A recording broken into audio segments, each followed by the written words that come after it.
Maggie, what do you need? What do you need? I need attention. I need you to get me away from this other dog. This hell spawn that you brought into our house. I'd be like that sometimes. It's so funny because Maggie is a little older, so we had to take out some of her teeth because her teeth have never been real good. And we got this. There she is, little precious girl. And then we got this puppy who is Maggie is a Lhasa Apso. And then we got this Pucky who is a Basset Hound Golden Retriever mix, and she's dummy thick. And she's gonna be a big girl. But she likes to play very rough with our 7-pound Maggie. And Maggie is not about it. And Honey has been able to make Maggie make noises that I've never heard a dog make before. Like, Maggie is trying to defend herself, and so she'll, like, grab Honey's throat with her fangs, which are non-existent, and she'll go... because she can't bite her, so she's trying to like scare her away from her, and Honey's just like, this is fun, let's do that again. And Maggie's like, I'm trying to kill you, you idiot. It's a very fun relationship. Hello friends, this is Phil Montgomery and you're listening to Tales to Inspire.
The Ubermensch swoops in.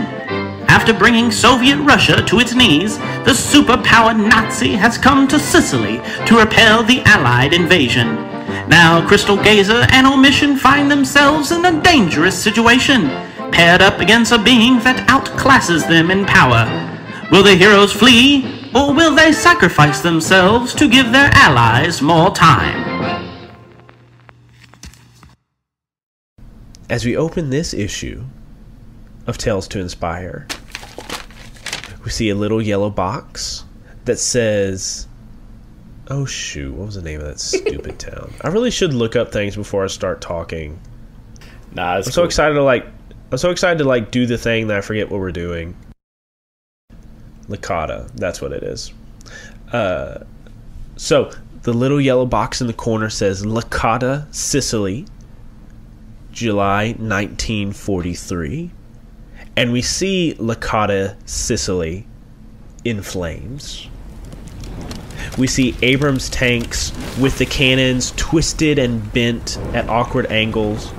We see the remains of crashed Royal Air Force airships littering the field. We see hollowed out buildings with raging flames coming through the windows and through breaks in the rooftop.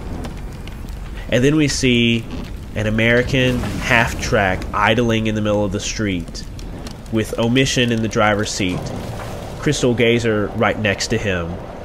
And then in the next panel, we see Ubermensch standing over the dead bodies of Lady Crawler and Pendragon. His eyes glowing red, staring at you. Omission and Crystal Gazer, what do you do? Put it in reverse. Nope. Nope. Yeah, so we have panels of you going in reverse. And we see Ubermensch lets go of Lady Crawler's neck and lets go of the hilt of Excalibur in Pendragon's chest and is just striding towards you. No rush, no hurry. So are we aware of Ubermensch, like, before this point?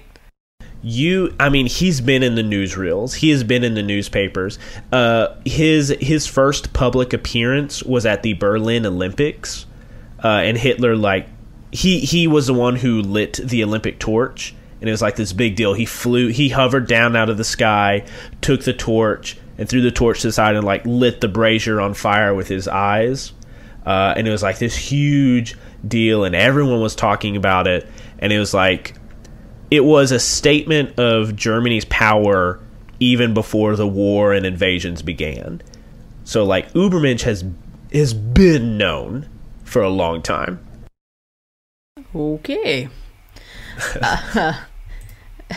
So we're backing up? Is that what's happening? Yeah, I mean, Omission,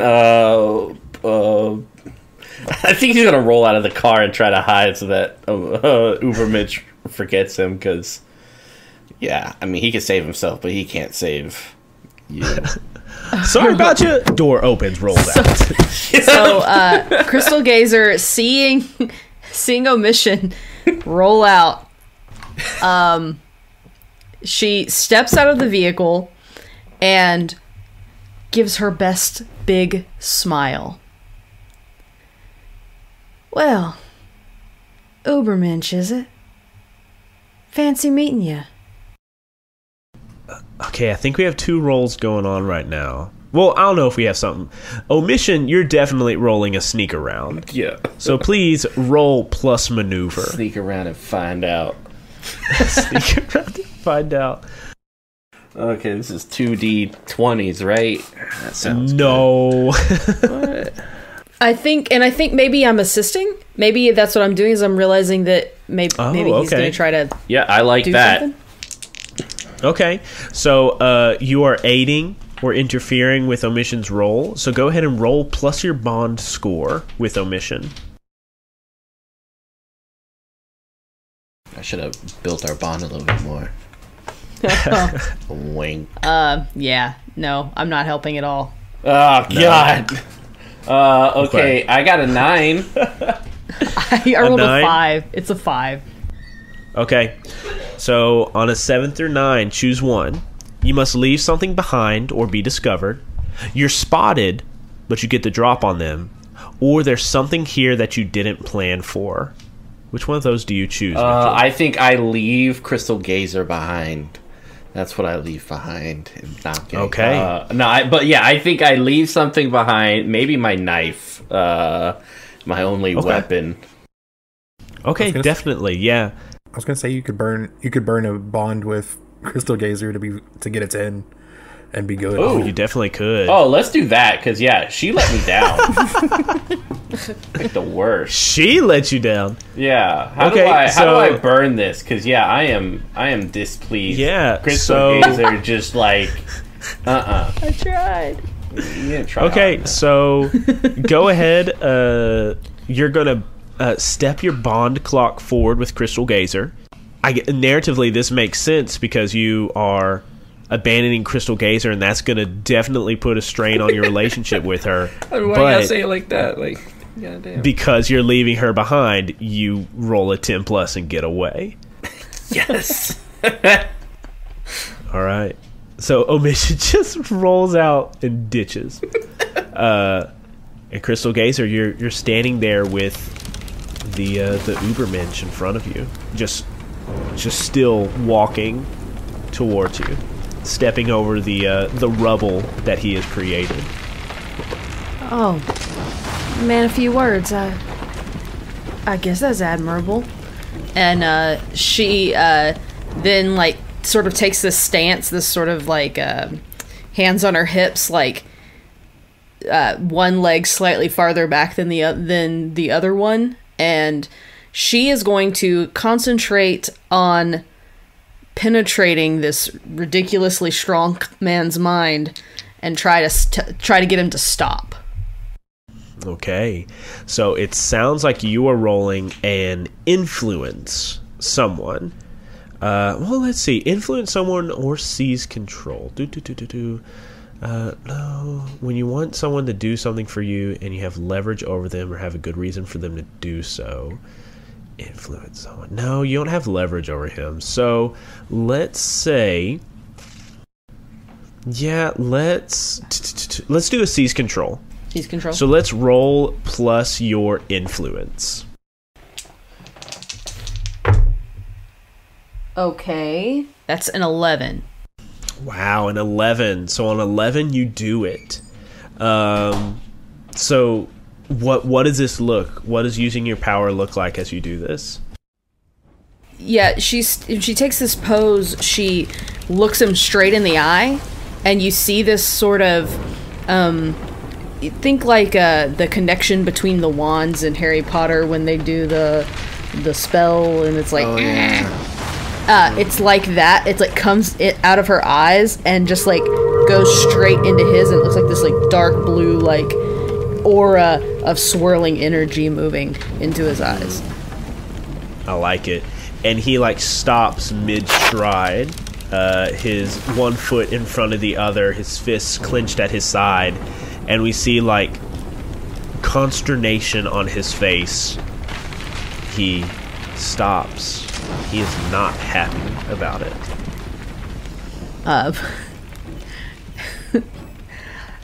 She's just holding him there because she's like, I mean, she could throw big things at him, but you know, him a strong boy. He's a strong boy. Is there like, what can we do? Yeah. So yeah, you're holding him there. How like paralyzed is he? I mean, he's stopped. He's stopped in his tracks. So, knowing what I know about Ubermensch based on like media, would throwing heavy objects at him harm him, or would it just be like you threw a ball at his face? You're not sure. I mean, all that you have seen of him is what like Hitler wants people to see of him, like on the front lines, destroying, killing, just a strong, invincible figure. I know what I'm gonna do. All right, it's a two-part plan. Okay, because I got a 10+ on that, so I still have my knife, right? Yes, you do. Okay, yeah. So I want to. I assume there's dead people around and such, so I want to get like an American grenade, and I would like to sneak up behind him, cut open a slit in his trousers, and then shove that grenade right up his ass. Like pull the pin and go wham! Like as I am going arm deep, like as far as I can up his ass with that grenade. So that is my two-part plan. Okay. You find the grenade. Let's see if you can shove your hand in his ass. Let's roll a take the risk with roll plus smash. I feel like if I fail, like he's been doing Kegels. Like, I think your arm belongs to him now. Yeah, he just snaps my arm off with his ass. Like, oh my god. If I could go one way, I think that would be it. That'd be a good character death. Okay. Come on, dice gods. I've never asked for anything more than this. I'm gonna smash that ass. Oh, man. Okay. 11. An 11. Wow. Okay. So, you do that thing you said. Yeah, but can you repeat it to me? Because Oh my god. You shove a grenade up the Ubermensch's ass. Yep. Thank you.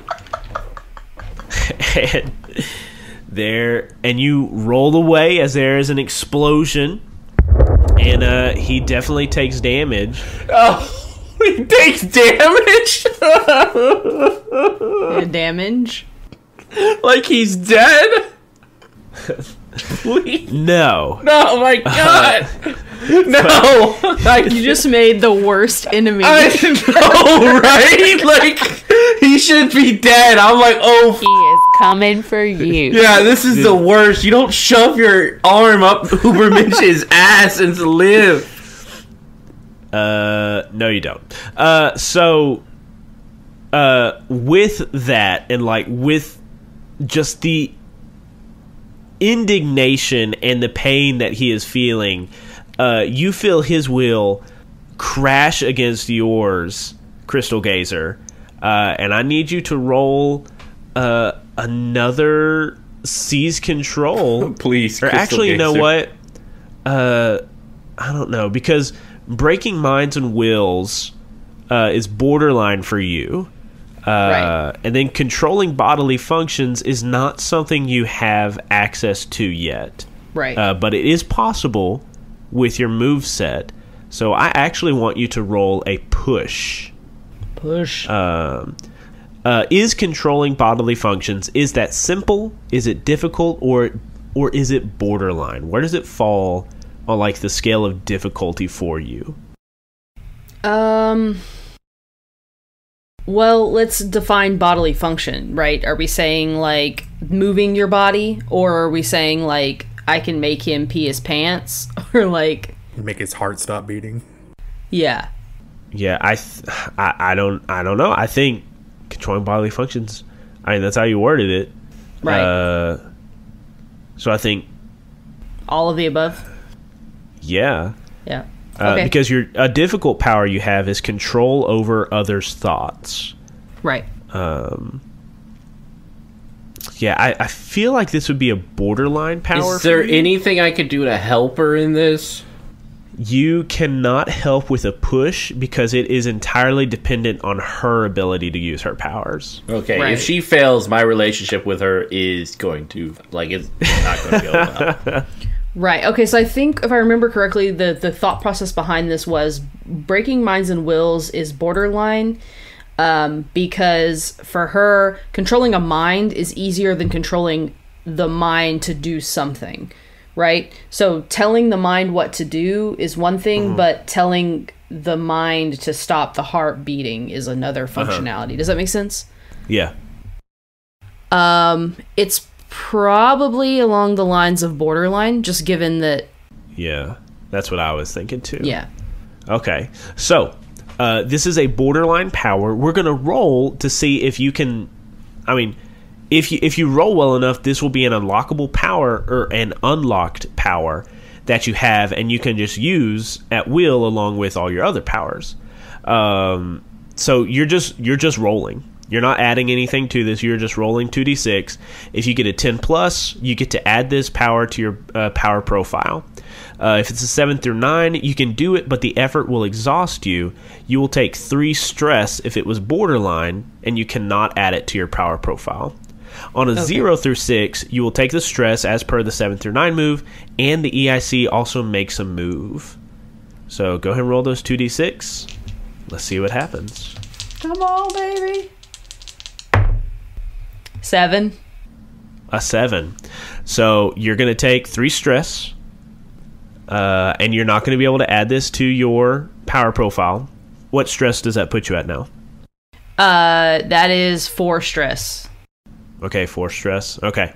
So you manage to hold him in place as he is trying to break free, and he, through gritted teeth, "How dare you, you American dogs, you deceitful rats." You see Crystal Gazer has, like, hunched over, her shoulders are down, her head, her jaw is clenched, and through those clenched teeth, she says, Honey, I don't think you're in any place to be calling us dogs. He's forgotten about me, right? I'm out of his sight. Please. Oh my gosh. Oh my gosh, your freaking powers. Sure, he has forgotten about you. But he continues.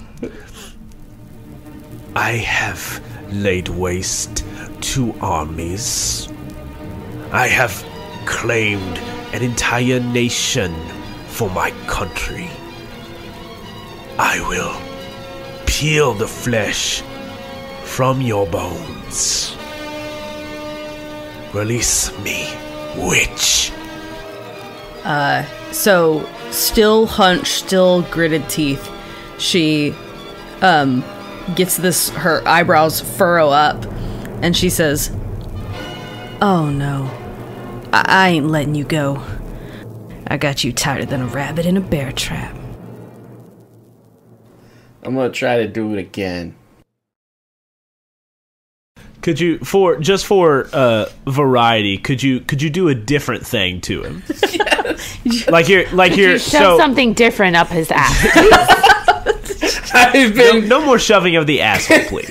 But you did a thing and it was like, that didn't work. So like then you take another approach. Yeah, I'm trying to think of the boys, and it's like you kill strong people by getting their insides. I don't know. What about the sword? Because didn't what's his bucket have a sword? Would it work though? Is it Pendragon does have Excalibur. Okay. Oh man, yeah. I mean, if that's loose, can I grab it and try to, bring it down onto his head? Yeah, excellent. You rush over to Pendragon's body, stepping over Lady Crawler. You grab the hilt of Excalibur and you go to yank it up. It doesn't move. Oh, crap. You put both hands on it and you pull it. And then in the next panel, we see just the tip of the blade stuck into the stone beneath it. And as you know, only the future King of England can pull this sword from its stone. Gosh darn it. I am far from royalty. I can't. I'm like looking at Crystal Gazer like behind Ubermensch, like I don't like waving his hands like I don't know what to do. we have a panel of like Crystal Gazer and then Superman, and then Ubermensch, and then behind him, just like in the far distance, just like waving frantically. Omission. Oh, all right. He's gonna get his knife and I don't know.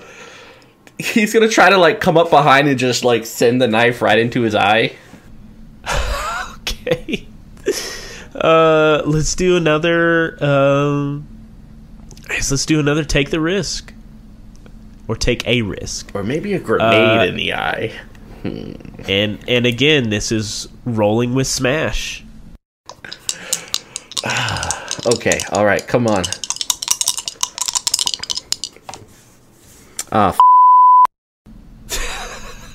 I got a 6. A 6, okay. So that is going to be a failure, unless you burn a bond to step it up. I'll burn Crystal Gazer's bond. Okay. Putting stress on Crystal Gazer's relationship with you. Okay. So you come up behind him. You go to stab him in the eye with your blade. All I can think of is the Superman Returns scene where like the bullet just crumples against his eye. It bends and snaps. Yeah. So you go to stab him in the eye, and as you go to stab him in the eye, it's going to like jostle him just enough that like he lets out a blast of his heat vision directly at Crystal Gazer. Oh. Crystal Gazer is going to have to mark a condition, or you can mark a stress. I can mark a stress, or no, Omission can mark a stress. No, I'm not going to mark a stress. I feel stressed enough already. Okay, so you run up behind him, like you grab a fistful of his coiffed black hair in your fist, and you come around and just jab him in the eye.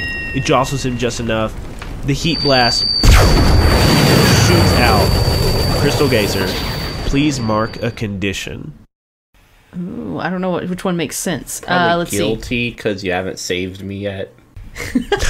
Oh, gosh. I don't know if angry. You already have afraid. I already have afraid from.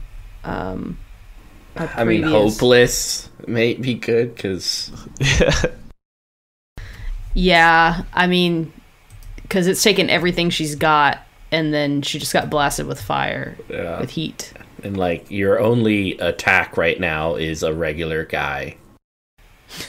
Yeah. That's regular guy, go! That's my power, like in this instance. So we have a panel of like his heat vision shooting out, and it's just like Cyclops unleashing like the full brunt of his blast, just like this full red cone blasting. Crystal Gazer jumps to the side as it obliterates the building behind her. There's a plume of smoke and dust and debris all around you. And then it clears, and serendipitously, the artist has drawn Omission and Crystal Gazer like right next to each other, like sprawled out on the ground, or maybe Omission is kneeling down, holding like the red hot metal of his pocket knife. And then as the smoke clears, we just see like Ubermensch standing in between both of you, looking down at you. He says, "You are dead." We turn the page. And the little yellow box says, "A few miles southwest of there, and a few 100 feet up in the air." We see the Luftwaffe screeching. We see like smoke coming off of one, because Torchbearer has been fighting these things. Like, time hasn't been standing still. Like, he's been in active combat with these Luftwaffe airplanes up above the Mediterranean Sea. Torchbearer, how is it going? He looks tired, kind of frustrated. These things are a lot quicker than he expected them to be. He's been making progress, but it hasn't been as quick as he wants it to be. Okay, and what is he gonna do? The only thing he knows how to do is just keep fighting. He wants to keep. Okay. He wants to keep trying to. If he can't like just destroy them, at least do his best to dissuade them in some way from continuing this assault. Yeah. I guess we could roll a seize control if you're trying to like seize control of the airspace. Okay. So roll. Well, I guess narratively, how are you trying to do this? How are you trying to seize control of the air?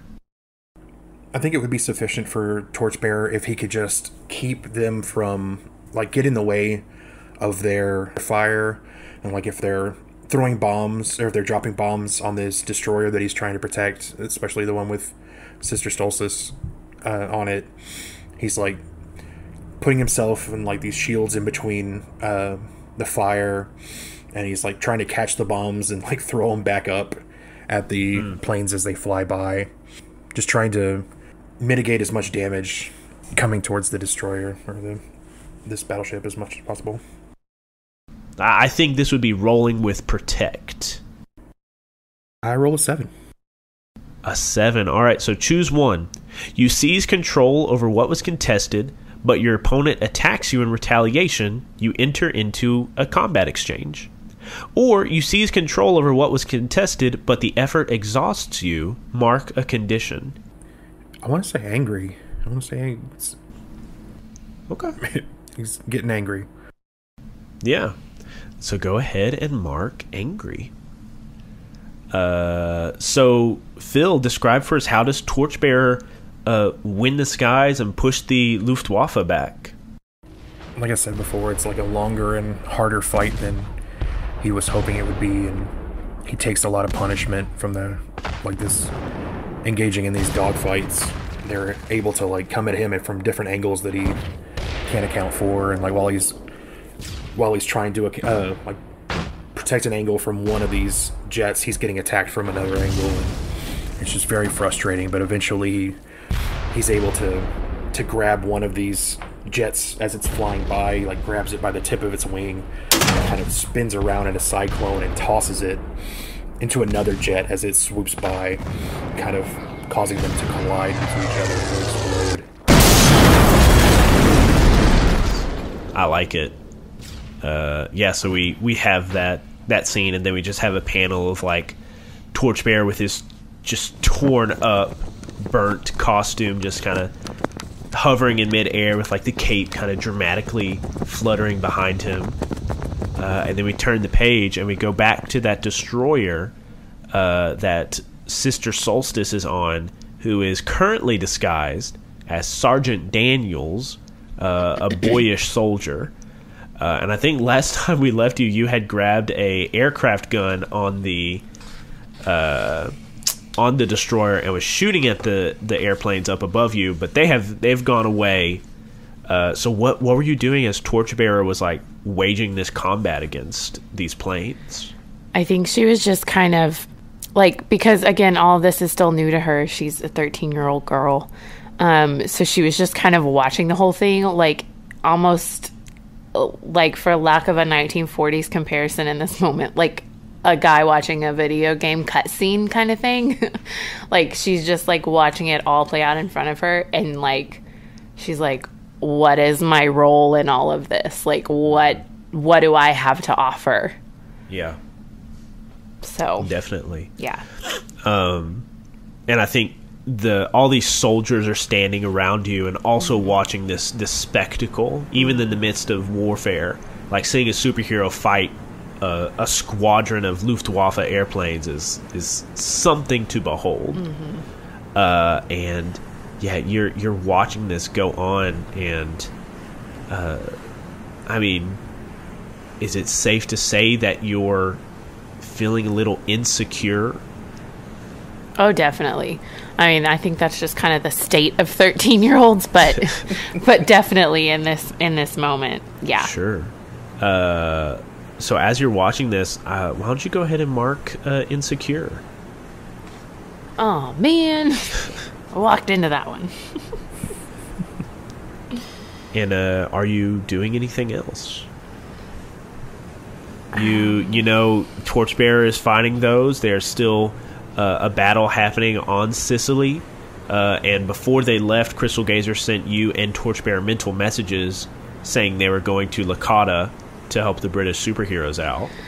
But like, I'm stuck on this ship right now. You right? You are stuck in the Mediterranean Sea on this battleship. And oddly enough, you are a witch that does not have a broom. I mean, I don't really know what my options are. I mean, I guess I could jump off and hamster wheel my way. You could. Or Sure. you could try to roll a push and try to take like a broom that's on the deck or something and use it, like make it your flying broom. What would the modifier be for that? You would just roll 2d6. It would just be push. Okay. Yeah, I guess I'll try the broom push thing. Okay, so you're going to try to push a broom. I'd prefer a push broom. Okay, so first let's decide, is this simple, difficult, or borderline?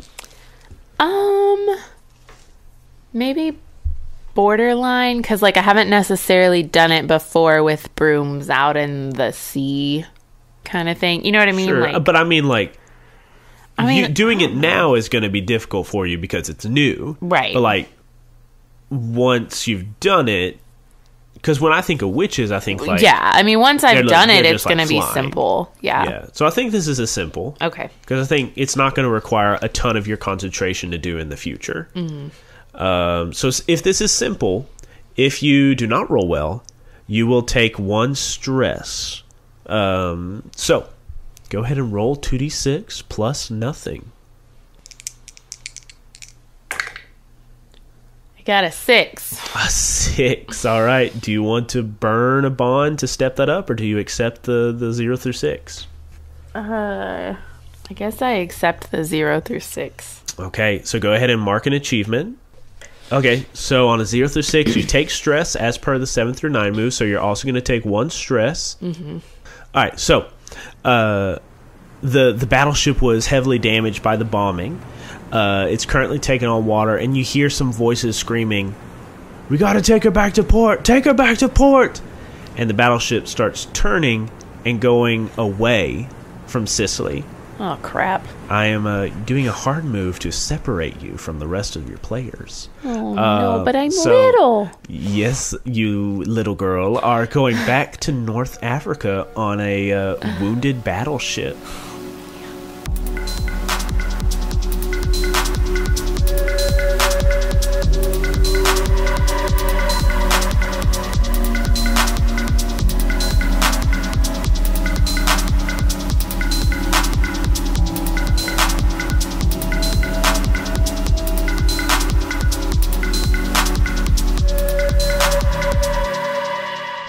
Hello, friends, and welcome to the mid-roll section of Season 1, Episode 6 of Tales to Inspire.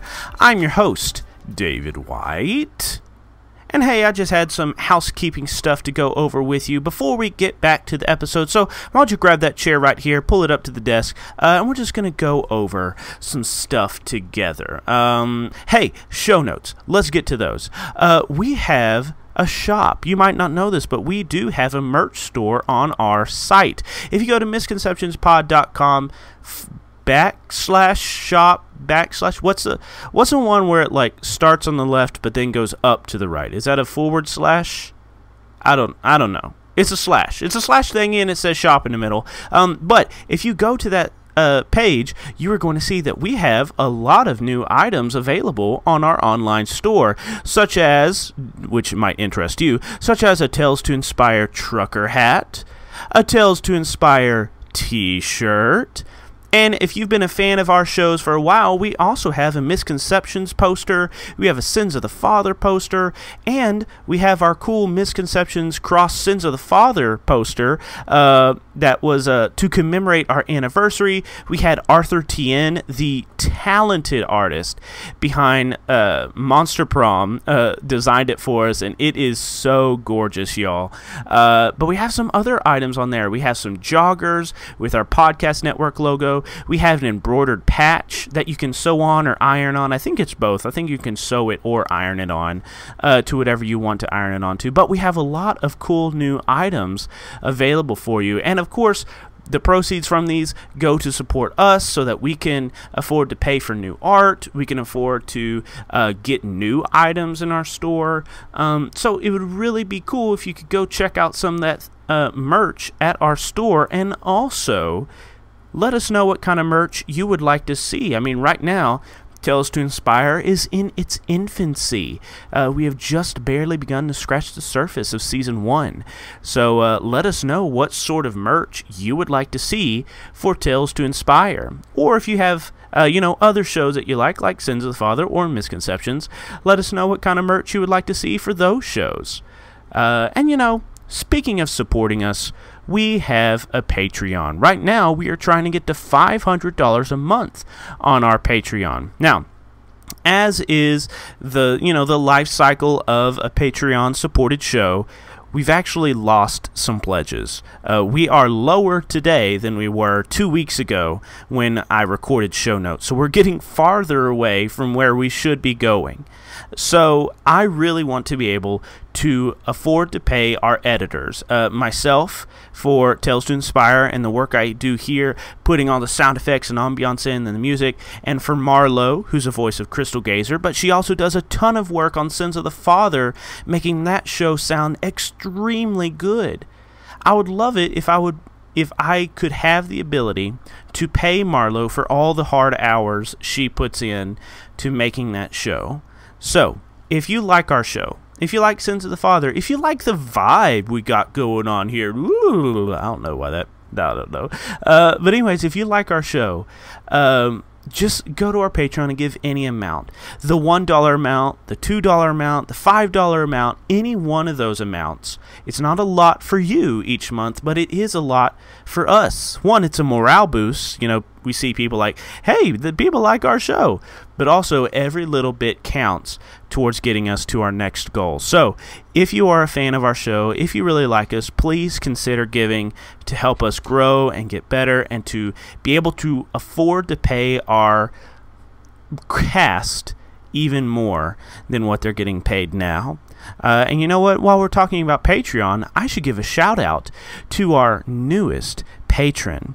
This shout out goes to David Hey Killer I actually don't know if that's how you pronounce the name. It could be, it's Heikkila.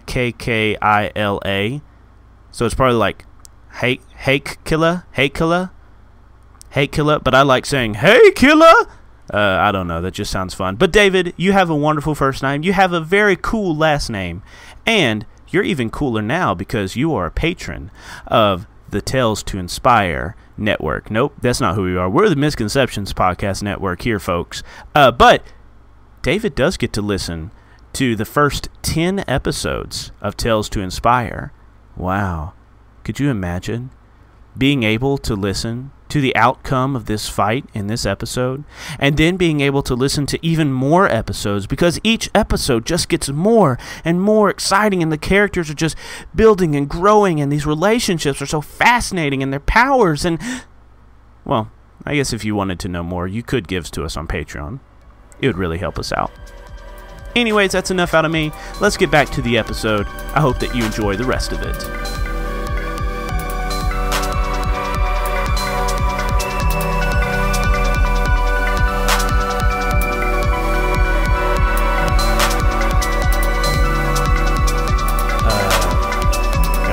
Page back to Lakata, and I think we immediately go into combat exchange.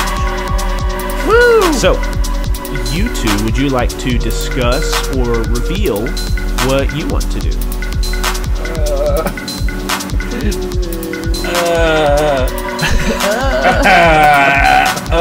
You know what? Advance and attack. I'm not gonna go down like a bitch. I mean, I might, but all right. Advance and attack from Omission, okay? Yeah, I think I'm gonna go that old advance and attack as well, even though I have afraid. I do. At least you got powers. Fun fact: Ubermensch is also choosing to advance and attack. Oh, so snap. you are all advancing and attacking at the same time, which means you're technically all going to go at the same time, but heroes get to go first. Oh, so, thank God. Just turned into the opening of the X-Men cartoon. No, right?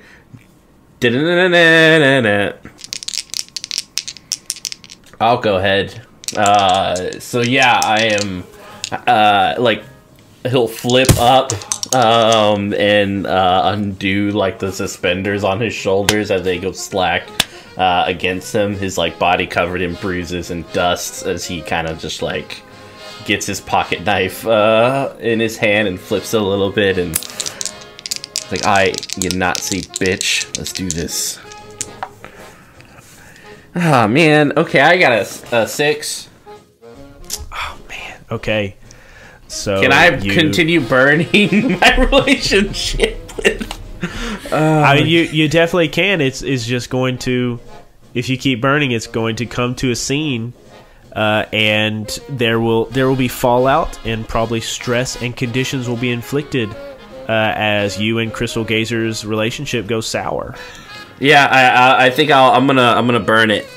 I'm gonna burn it again. So that's 3 out of 4.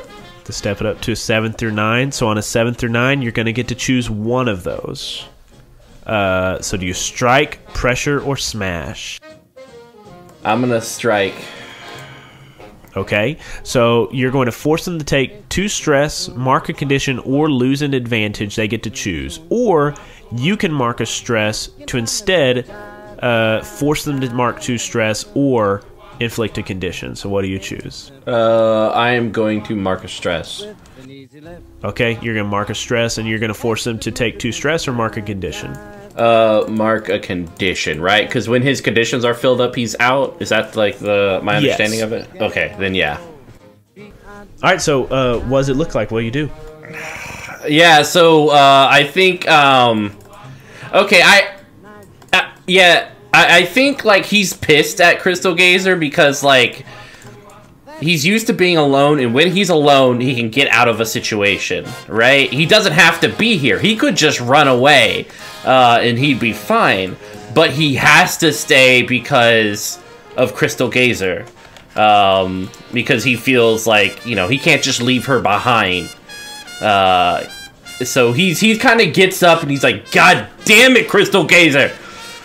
As he undoes the strap on his suspenders and he just goes for the gut stab. Okay. Against the Ubermensch. Yeah, and I think... Can I add in a little flavor on that, though? Because, maybe he doesn't even say it. Maybe he just thinks it. And she's so out of it because of the blast and getting hit that she's not blocking out his, feelings and emotions and thoughts. And she gets it. And so she's like, you jerk! Okay, I like it. And then Crystal Gazer, what do you do? I'm going to grab a ruined vehicle that is nearby. Nothing bigger than I think a set of truck or something like that. Like a regular pickup truck. And I'm going to toss it at him. Okay. Roll plus smash. Let's see how well you do. I stab him and you throw a whole bus at him. 8. 8. Okay. So 7 through 9, you get to choose one. Do you strike, pressure, or smash? Let's see. So I can make him mark a condition? You could, if you want to spend a stress. What happens when I get to all the way up on stress again? Whenever you get all the way up on stress, you're not out, but then whenever you would mark stress, you mark a condition. And whenever you have all your conditions, marked, you're out. Okay, it's so like baseball. Yeah, five conditions and you're out, just like baseball. Yeah. All right, you're depressed and angry. You're out. I kind of don't want to do that because I'm already pretty high. I have 4 stress marked. Yeah. So yeah, I think I'm gonna go with the pressure. Is there a specific set of approaches I can choose from, or is it just... Yeah, you can choose. He can't do defend and maneuver, he can't do advance and attack, or he can't do evade and observe. I'm gonna go with advance and attack. You gotta stop this man from attacking. Okay, so you throw the car at him. There's this explosion of steel and rivets and oil, and of course fire. And then coming through all of that is a fist, and it slams right into Crystal Gazer's gut. Crystal Gazer, he is using his super punch, which is an advanced technique, and you have to mark 2 conditions. Ooh, son of a bigot. That ain't good. That ain't good, folks. No, that's not. I'm gonna mark angry. Okay. And insecure. Okay. We're all insecure. His fist slams into your gut, and I think it's the superhero thing where you skid back a few feet. And he's standing there, his outfit kind of torn and burning a little bit. His eyes still glowing red with rage. That combat exchange is over. Before we turn the page, do y'all do anything? Or do you jump right back into another combat exchange? Yeah, just we're hopping back in. I mean, this doesn't end until he's down. I'm not gonna run, but yeah, I'm not coming head on to that guy anymore. Going head on with that guy. Okay, then we're gonna turn the page. Woo! We turn the page back to the open air over the Mediterranean Sea. Torchbearer, you are standing there victorious against the Luftwaffe, and you see the destroyer that you were protecting is heading back south. Yeah, Torchbearer's kind of floating there in midair after everything's kind of...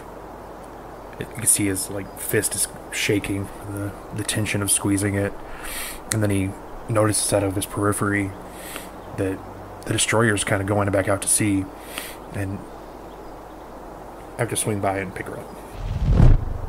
Okay, so you alight on the deck of the destroyer. Almost said Star Destroyer.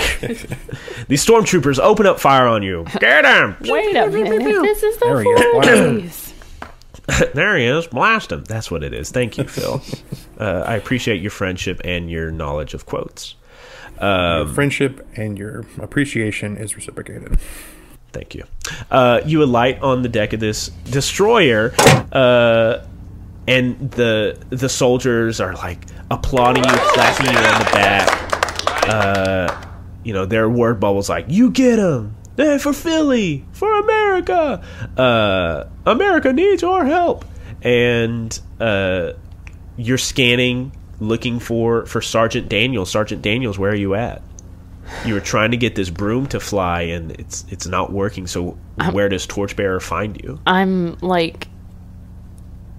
on the deck or whatever, but I'm like over there, and I look like I have a broom, and I'm like trying to get it to work. So it looks like maybe I'm like trying to clean, but like that of course doesn't make sense in this moment. But I'm messing with a broom like over off to the side. Okay. Like, go Webb, go. Like, fly broom fly. Right.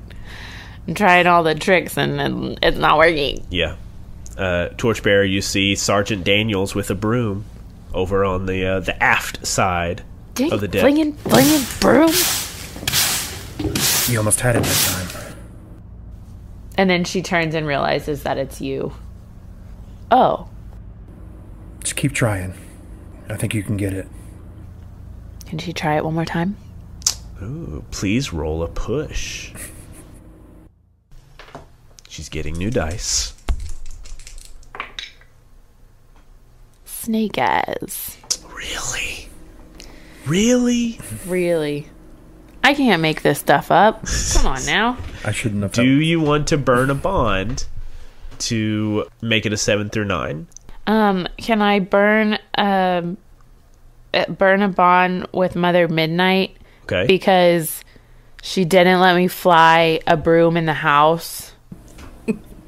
And I'm resenting that now because I haven't had enough practice.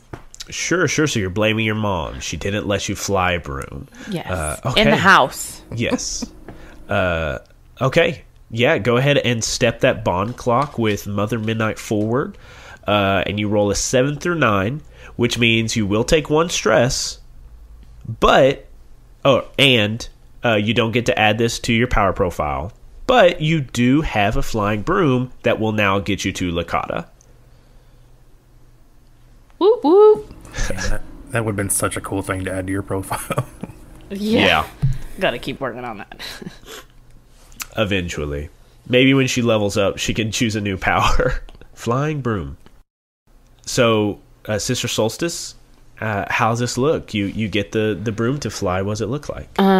It's a lot like starting a lawnmower. No, you just no. It's quite the image. If I were a witch, I'd use a weed eater.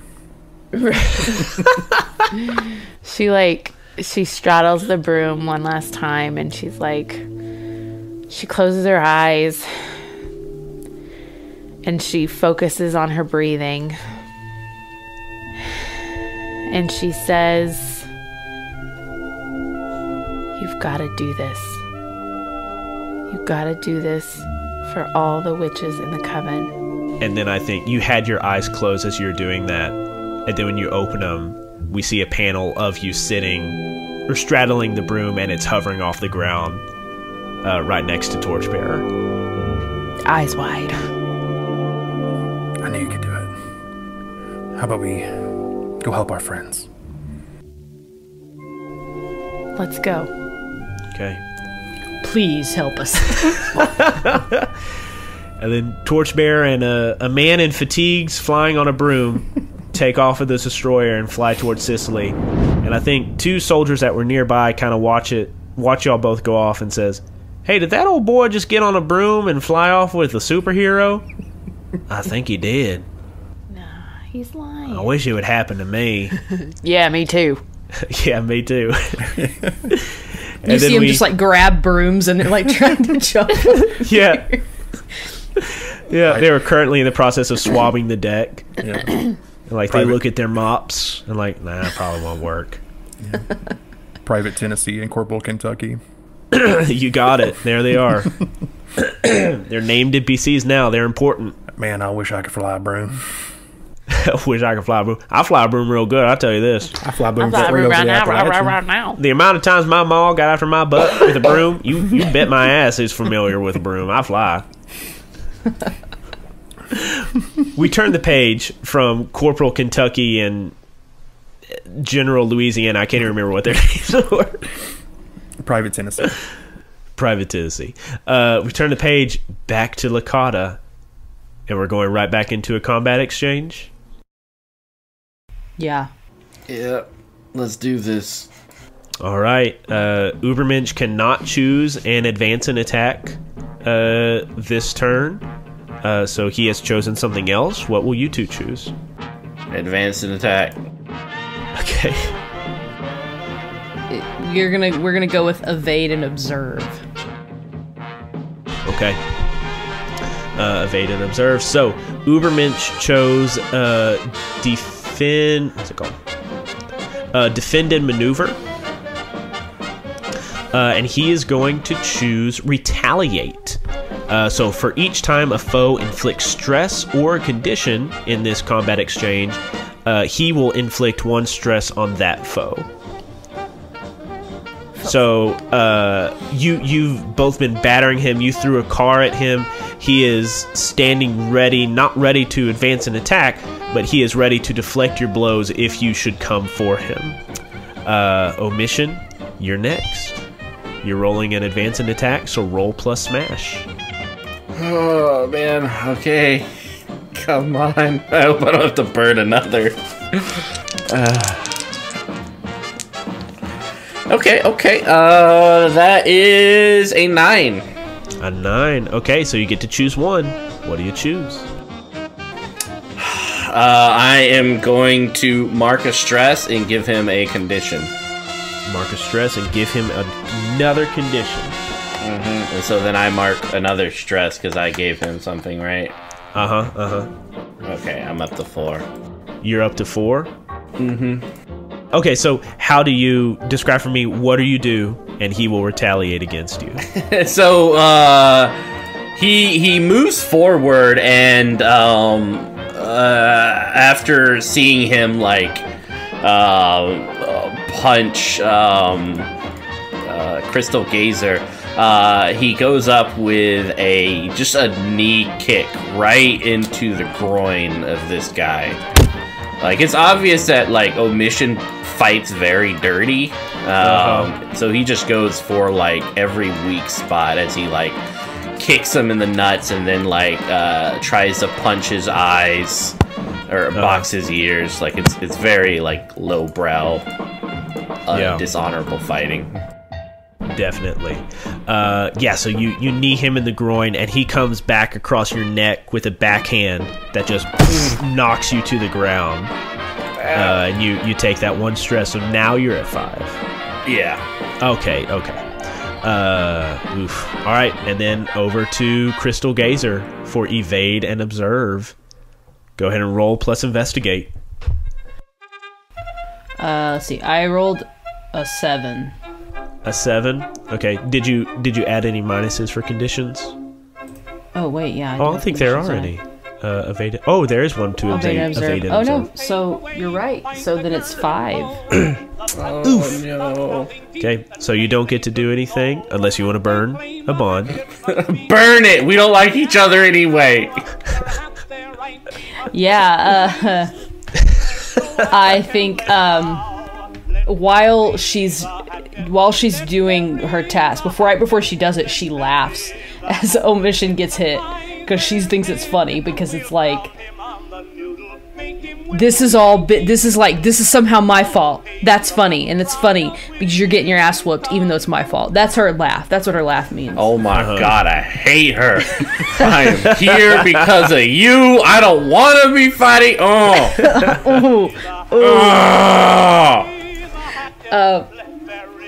And then since I'm doing invade and observe, and you get to choose one of those since you technically rolled a 7 through 9. I'm gonna clear a stress. I'm gonna catch my breath and clear a stress. That laugh. It's me catching my breath, clearing a stress. Laughing in a shitty time. Nothing better. Blessed to be stressed. Okay. So step that stress back by 1, and also step your bond clock forward with omission. A lot of stress is being put on your relationship in this fight. It has. I don't think we're gonna make it. I think our romance isn't gonna happen. This romance plot is definitely lost. Will they? Won't they? They ain't. They ain't. They will not. It's like no, it's gonna be enemies who are actually into each other. There you go. Torpedoes. Okay, so that's the end of a combat exchange. You're standing in the middle of this ruined city, panting, belabored. Ubermensch still standing. How much does he have left? Is he dead yet? No. No. No. No. So what do y'all do? I mean, throw down. I can't escape. Not with Crystal Gazer here. Do you parlay? Do you share words, or do you just slug it out? I'm just like I look at him and I say, no matter what happens, I hope you know that you're about to get your ass kicked by a normal guy. And by someone no one will remember. No one will remember you, because you will die and be buried here. Alright, let's do it, asshole. Another combat exchange. Yeah. You just see Crystal Gazer in the background. No, actually, it's a part of his powers. No one really ever can remember him. It's a thing. Joke's on you. No one will remember me anyway. Ha! Ubermensch has chosen. What do you two choose? Attack in advance.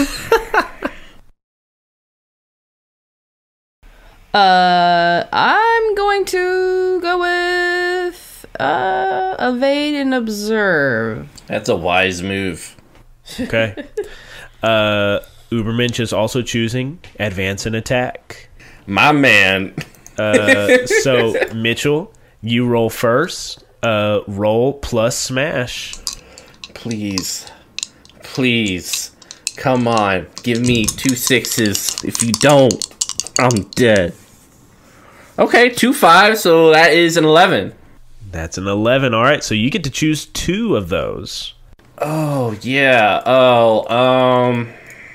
I think the impress one. So the attack and impress. Okay, so you're gonna strike. Yeah, so I'm gonna strike. I'm gonna spend a stress to give him a condition. So that puts me up at 5. Okay. And you're doing the impress, or the pressure, to make sure he cannot do a certain approach next exchange. What is that approach? Attack and defense, or attack and advance, I think. Attack and advance. Punching me again. Okay. Okay. So he goes next with his advance and attack, and because of the amount of conditions and stress you have marked him with, he now gets to choose 2 options. So he is again going to choose his super punch option. And my god, I want these powers. I chose wrong. Raises a fist up and lays it down into omission. Omission, you are forced to take 2 conditions. Oh my god. It seems like buckling down on the ground after probably doing a full on his strike would have been like a jump 2 feet in his chest type of move. And then as he's on the ground, maybe he punches or kicks him so he goes flying across to the buildings nearby. I like that. And he kicks omission. Omission flies away. What 2 conditions do you mark? hopelessness, and insecure. Okay. And then with his second option, he will strike at Crystal Gazer, and he's going to spend a stress to force you to take your last condition. So Crystal Gazer, he bats Omission to the ground and just kicks him full force in the chest, sending him flying, and he looks at you with those red glowing eyes, shoots out heat vision, it just washes over you, and you collapse to the ground, unconscious. Badly damaged. Can't believe you've done this. I can't believe you've done this. And then he turns and looks at you, Omission. And he takes a step. And he takes another step. And suddenly you hear the sound of rushing water. And from up the street, you see this tidal wave come rushing down the street. It hits Ubermensch full force, and it hits you as well, but it wraps around you. And you also see like a tidal wave whip around Crystal Gazer as this wave carries you feet, meters away from Ubermensch. The wave, the sentient wave, tucks into an alleyway, and then as it reconstitutes itself, you see the dripping, soggy body of Bristol Avon, the last remaining British superhero. And he is wearing his spy gear. He has like a leather leotard that zips up, obviously like some sort of scuba diver gear. But he constitutes himself, and you see he is ragged and hurt. And he looks at the two of you. Blimey. How are you two doing? He's just gonna like cough, like holding his probably broken ribs and bruised body. Like, check on Crystal, whatever her name is. Yeah, he limps over to her, and she's just out of it. She is unconscious. You're in a bad way, mate. You have to get out of here. Yeah. There are more enforcements coming. There are ships coming from Italy. I tried to keep them at bay, but there's too many of them. Then I returned here and saw the other two slain. They're dead. It's just us left, and we would have died too if you didn't come. You have to retreat. Tell the others to get off the island. If they don't, Ubermensch will kill them. This will be a mass grave for all of us. I'll hold him off. You'll hold him off? You'll die, man. I can think of no more fitting end for a superhero. Okay, whatever. Go. He taps you on the shoulder. Go. And he does not go back the way he came. He limps past you, down the alleyway onto a pier, and he turns around at the end of the pier and gives you a limp salute. Before he goes, Omission will yell out, "What's your name?" Avon. Bristol Avon. And then he falls backwards into the water. He'll get up and like pick up Crystal over his fireman, pick her up and start heading out, trying to find a vehicle to get out of here with. Yeah. You definitely find a vehicle. She is slung over in the back seat. You're driving away, and I think we have a panel of Omission like driving down the road, going south back toward the Allied encampments, and we see just this huge tidal wave of water rising up out of the Mediterranean Sea. And we see in the next panel, we see Ubermensch standing in this desolated city with his eyes glowing red. The tidal wave comes towards him. He unleashes a burst of heat vision, and there's just this eruption of steam.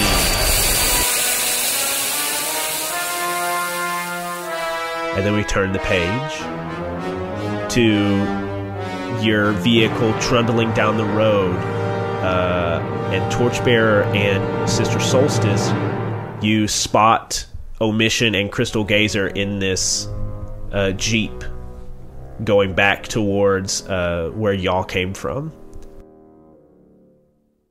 Torchbearer kind of flies down next to the Jeep and kind of stands on the outside of it and just kind of holds on to like a luggage rack on the top and just kind of talk inside through the window. What happened? Everyone's dead. The British supers are dead. Avian's dead.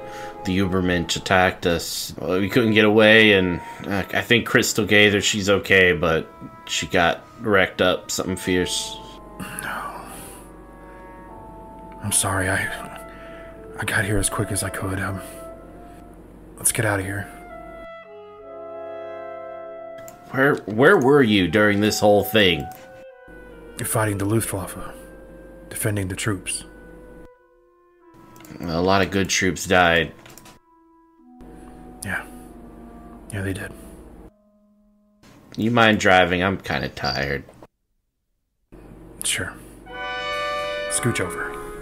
And he'll go back in the back seat after, like, stopping the car and just, like, pass out. Sister Solstice, are you doing anything? I think, while they were chatting, she was still just kind of like hovering in the air above all of it, not necessarily like hearing all of the conversation, the brief conversation. But then when she sees that Torchbearer is going to get in the Jeep, she's going to lower like all the way down and like keep the broom with her. But she's going to get in the Jeep as well if there's space for her. Okay. I think the next panel we see are the heroes and troops and tanks loaded up in those same barges that brought them to the beach, retreating. And we see trails of dust and dirt coming up as Panzer tanks and German half-tracks are trundling across Sicily to the beach. And we see them dotting the horizon. A threat to you if you try to invade Europe again. And we see Ubermensch hovering up over Sicily, looking out over the Mediterranean Sea, just watching you as you retreat. And almost I think we see the four of you maybe lock eyes with him, a foreshadowing of a conflict that will one day have to be resolved.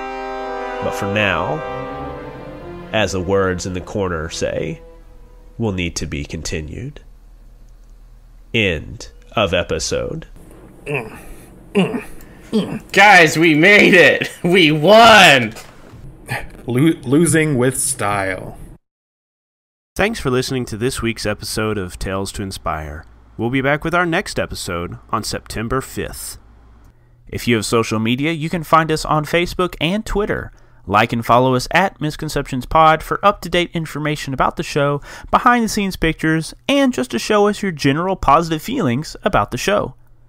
We also have a Discord. You can click the link below to join our Discord so that you can chat with other friends of the show and chat with other cast members directly. We also have an email. If you would like to contact us that way, you can email us at misconceptionspod@gmail.com. This show is fully supported by the generous monthly donations of our patrons on Patreon. If you would like to join that elite group of supporters and gain access to exclusive content, please consider joining our Patreon. The Tales to Inspire theme song was composed by Esteban Del Pino.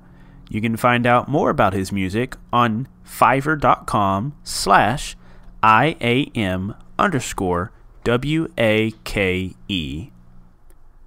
Omission was played by Mitchell Wallace, who can be found at Mitch Bustillos on Twitter. Crystal Gazer was played by Marlo Bogus, who can be found at Marlo Bogwitch on Twitter. Torchbearer was played by Phil Montgomery, who can be found at BMC Philanthropy on Twitter. Sister Solstice was played by Kari White, who hates Twitter and refuses to get one. And I'm David White, your editor-in-chief. You can find me at Mr. Banana Socks on Twitter. The role-playing game system used in this production was a modified version of the Worlds in Peril role-playing game by Sam Joko Publishing, featuring elements from the Avatar Legends role-playing game and Masks, a New Generation role-playing game, both by Magpie Games. Tales to Inspire is a product of the Misconceptions Podcast Network. Find out more about our other shows and buy cool merch at misconceptionspod.com. And that's it for this week's episode of Tales to Inspire. Thank you so much for listening, and keep it nerdy, y'all.